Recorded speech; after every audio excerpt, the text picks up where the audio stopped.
Big boss season 6 episode 56.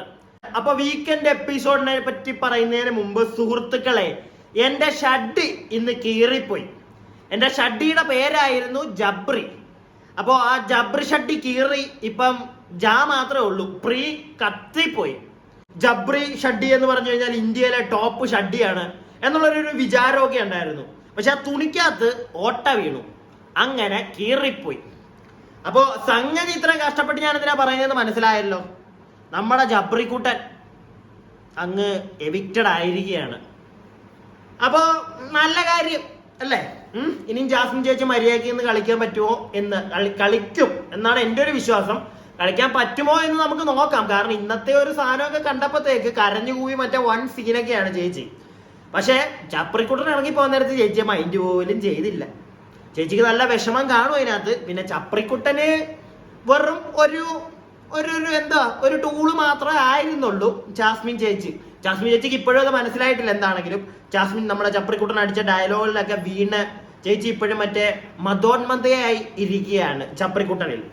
അപ്പോ സംഗതി അപ്പൊ ഇന്നത്തെ എപ്പിസോഡ് തുടങ്ങുന്നത് ലാലേട്ടൻ വരുന്നു. ഹാപ്പി ബർത്ത്ഡേ ശ്രീതു എന്ന്, happy belated birthday wishes Sreethu എന്നും പറഞ്ഞൊരു സാധനം കൊടുത്തു. ശ്രീധുവിന്റെ ബർത്ത്ഡേ ആയിരുന്നു കഴിഞ്ഞ ദിവസം. അപ്പൊ അതിനൊരു വിഷും കൊടുത്തങ്ങ് തുടങ്ങി. എന്നിട്ട് നേരെ നമ്മുടെ സായിക്കുട്ടനെ പിടിക്കുന്നു.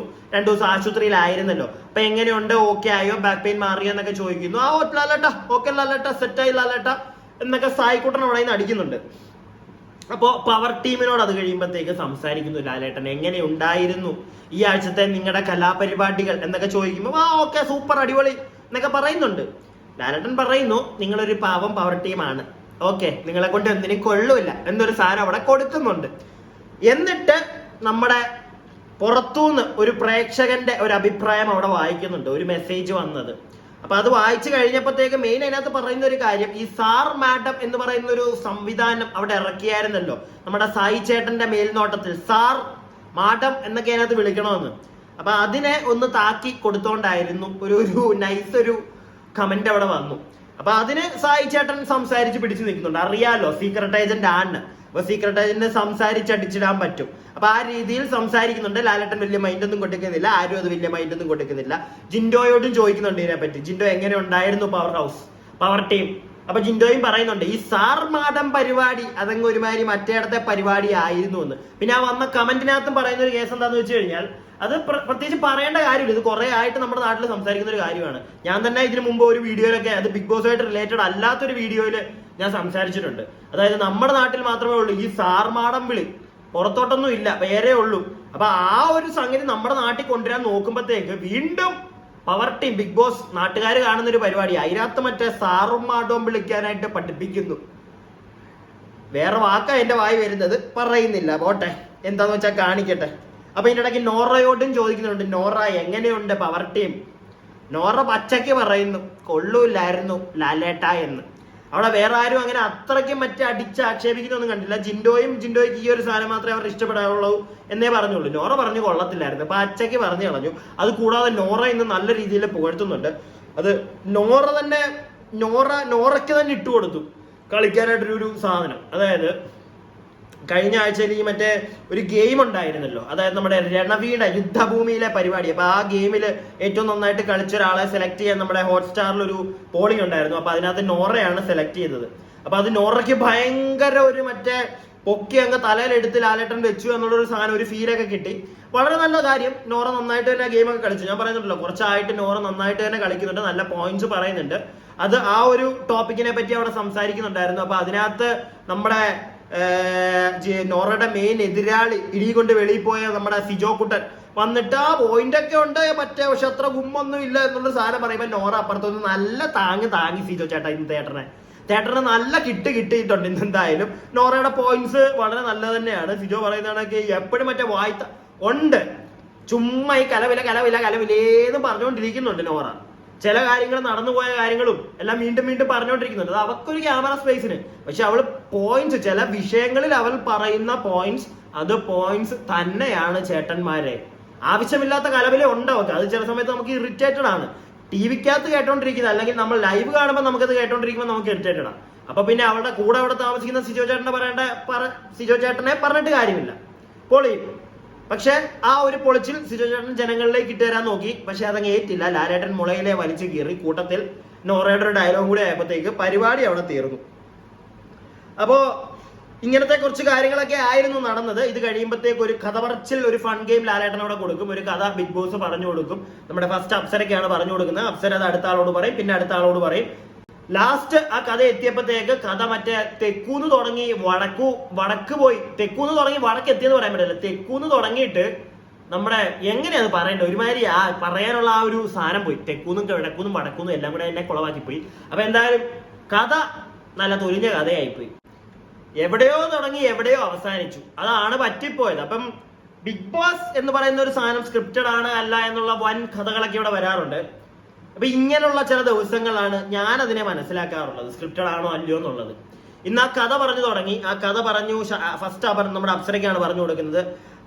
അപർണ നന്ദു ഞാൻ നേരത്തെ പറഞ്ഞത്, അപ്സരയ്ക്കാണ് ഫസ്റ്റ് കഥ പറഞ്ഞു കൊടുക്കുന്നത്. അപർണ എന്ന് പറയുന്ന ഒരു വ്യക്തിയില്ലല്ലേ, പേര് തെറ്റിപ്പോയതായിരിക്കും. പറഞ്ഞിട്ടുണ്ടെങ്കിൽ തെറ്റിയില്ലയോ എന്താണെങ്കിലും നമ്മുടെ അപ്സരയ്ക്ക് ബിഗ് ബോസ് മാമൻ കഥ പറഞ്ഞങ്ങോട്ട് കൊടുക്കും. അത് കഴിഞ്ഞ് അടുത്ത ആൾക്ക് പറഞ്ഞു കൊടുക്കുന്നു, അവിടുന്ന് അടുത്ത ആൾക്ക് പറഞ്ഞു കൊടുക്കുന്നു.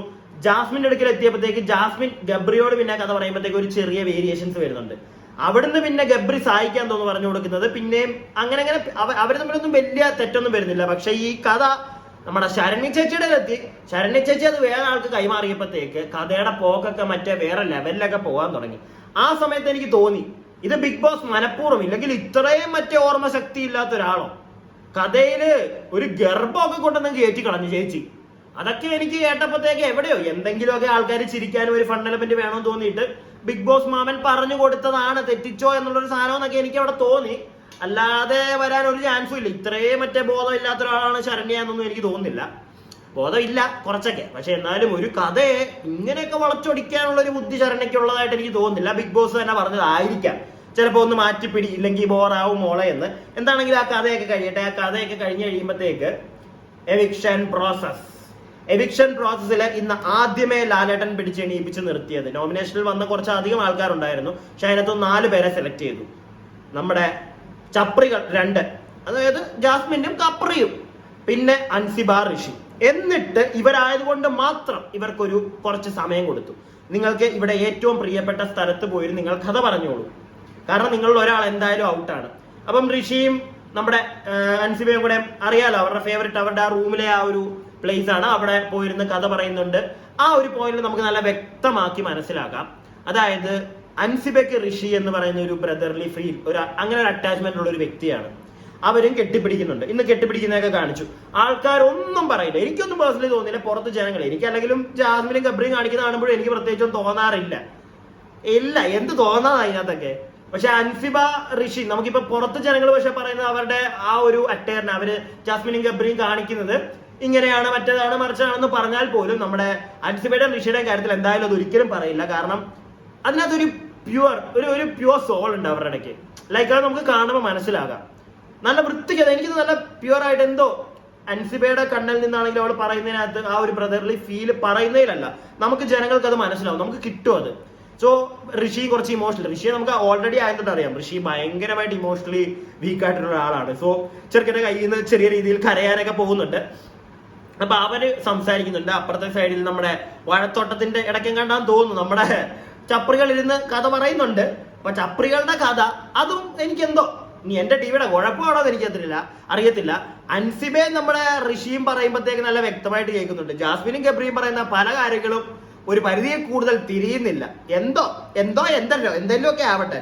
അപ്പൊ എന്തായാലും ആ ഒരു കുറച്ചു നേരം അവരെ അവരുടെ വഴിക്ക് വിട്ടതിന് ശേഷം ബിഗ് ബോസ് അവരെ തിരിച്ചു വിളിക്കുന്നു. അതിനകത്തുനിന്ന് ഫസ്റ്റ് ഒരു സ്ക്രാച്ച് ചെയ്ത് 2 പേരുടെ പേരുണ്ട്, അവരെ സേഫ് ആണെന്ന് പറയുന്നു. പോയി സ്ക്രാച്ച് ചെയ്യാൻ 4 പേര് നിൽക്കുന്നു. അതിനകത്ത് ഗബ്രിയും ജാസ്മിനും പറയുന്നു, ജാസ്മിൻ ഞാൻ പോയി നോക്കാന്നുള്ളത് പറയുമ്പോൾ ഗബ്രി പറയുന്നുണ്ട് ഇല്ല അൻസിബ നോക്കട്ടെ. അത് ഗബ്രി പറയാനുള്ള ഒരു കാര്യം. അൻസിബ ഇല്ലെങ്കിൽ ഇവർ 2 പേരുമാണ് സേഫ് എന്ന് വിചാരിച്ചിട്ട് അവള് ഞങ്ങളുടെ പേര് പറയട്ടെ എന്ന് വിചാരിച്ചിട്ടായിരിക്കാം ഗബ്രി പറഞ്ഞു വിട്ടത്. അൻസിബ നോയിക്കോ.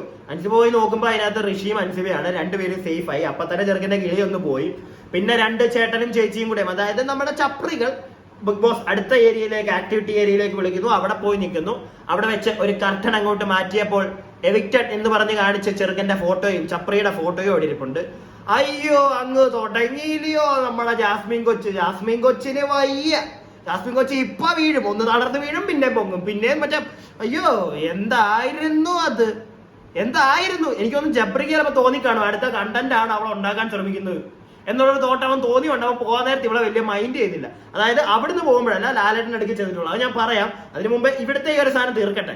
പക്ഷെ അതൊന്ന് കണക്ട് ചെയ്യണമെന്ന് തോന്നി. എന്തായാലും അവിടെ എത്തുമ്പോൾ ഞാൻ ഇത് കൂടെ കണക്ട് ചെയ്തെന്ന് പറയാം. എന്താ അപ്പോൾ ഇവിടെ വെച്ച് ഈ അകത്ത് എവിക്റ്റഡ് കാണിച്ച ഉടനെ തന്നെ അവൾ അങ്ങ് വീഴുന്നു, കരയുന്നു, അല്ലല്ലല്ലല്ല അല്ലല്ലല്ലല്ല അല്ലല്ലല്ലല്ല കുറെ ഒരു 10-15 പ്രാവശ്യം അല്ലല്ലല്ല പറയുന്നത് കേട്ട് എന്ത് തേങ്ങയ്ക്കാണോ.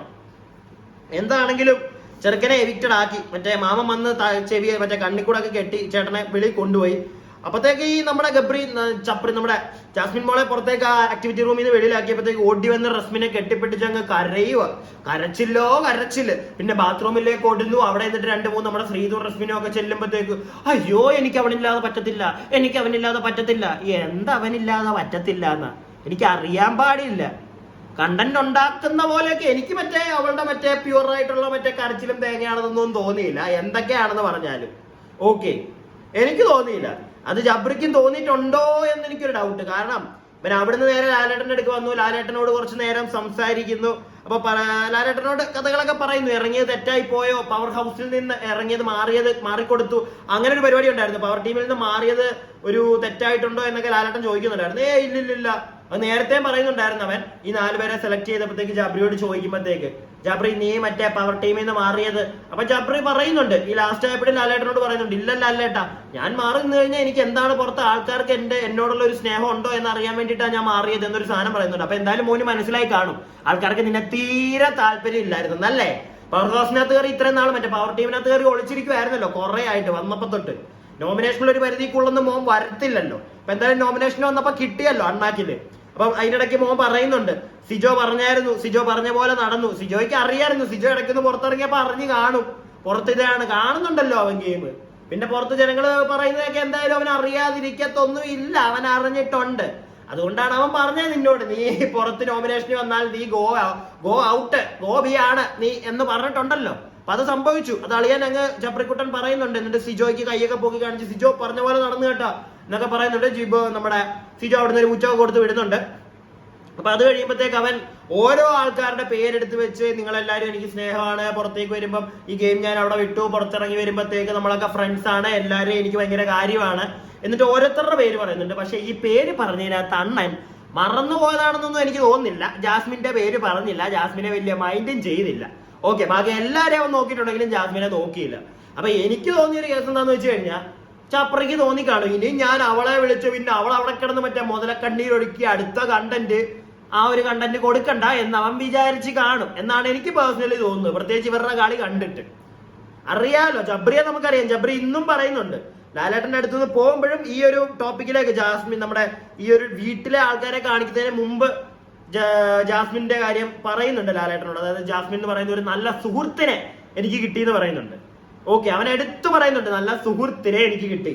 അപ്പം നമ്മളെ ജാസ്മിൻ മോൾ അധികം ഒന്നും മറ്റേ അവനില്ലാതെ എനിക്ക് പറ്റത്തില്ല എന്നൊന്നും പറഞ്ഞു പോവണ്ട. മോളുടെ ഉദ്ദേശം വേറെ ആയിരിക്കാം. ചിലപ്പോൾ മോൾ അറിഞ്ഞു കാണും പുറത്ത് മറ്റേ ചേട്ടൻ പോയത് നന്നായി കേട്ടാ, നിന്നെ മറ്റേ കെട്ടായിരുന്നവൻ. ഇല്ലെങ്കിൽ എന്റെ പൊന്നുമോളെ കെട്ടിക്കഴിയുമ്പോഴും നീ ചിലപ്പോ വീട്ടിൽ കിടന്ന് കൂവിയാലെ 10 ദിവസം ജബ്രിയെ കാണാതിരിക്കുമ്പോ അയ്യോ എനിക്ക് ജബ്രിച്ചേട്ടൻ പോലെ, അയ്യോ ജബ്രിച്ചേട്ടൻ വായോ, അയ്യോ ജബ്രിച്ചേട്ടൻ വീട്ടിൽ ഇരിക്കോ. എന്താണ് മോളെ നീ എന്താണ്? അയ്യോ അഭിനയമാണോ ശരിക്കുള്ളതാണോ? എന്തെങ്കിലും ശരിക്കുള്ളതാണെങ്കിൽ ഇപ്പൊ അവള് കാണിക്കുന്നതൊക്കെ ശരിക്കാണ് എന്ന് വിശ്വസിക്കുന്നവരോട് ഞാൻ പറയാം ഒരു കാര്യം. ശരിക്കായാൽ അവൾക്ക് തന്നെ നഷ്ടം. ഗബ്രി പൊടിയും തട്ടി അവന്റെ പാട്ടിന് പോയി. അവള് വലിയ മറ്റേ സാധനമൊന്നും അല്ല, അവൻ പോയി. ഇവളിപ്പോഴും മറ്റേ പൊക്കി പിടിച്ചു. ശരിക്കും അവൾ അതും വിചാരിച്ചിരിക്കുകയാണെങ്കിൽ പുറത്തിറങ്ങി വരുമ്പോൾ നേരെ വല്ല മെന്റൽ ആശുപത്രിയിലും പോകണം ഡിപ്രഷൻ അടിച്ച് അത്തതിന്റെ പേര്. ഓക്കെ അപ്പൊ ഇതൊക്കെയാണ് ഇന്ന് ബിഗ് ബോസിൽ നടന്നത്. അപ്പൊ ഇനിയും ആൾക്കാർ എനിക്ക് തോന്നുന്നു ഒരാളും കൂടെ ചിലപ്പോൾ എവിക്റ്റഡ് ആവുമായിരിക്കും. അത് നാളെ നമുക്ക് അറിയാം. ഓക്കെ അതുവരെ അപ്പൊ വെയിറ്റ് ചെയ്യ്. പിന്നെ വീഡിയോ ആർക്കെങ്കിലും ഒക്കെ ഇഷ്ടപ്പെടുന്നെങ്കിൽ ഒന്ന് സബ്സ്ക്രൈബ് ചെയ്യുക, ലൈക്ക് ഒക്കെ ചെയ്യുക, ഒന്ന് ഷെയർ ഒക്കെ ചെയ്യുക. ഓക്കെ.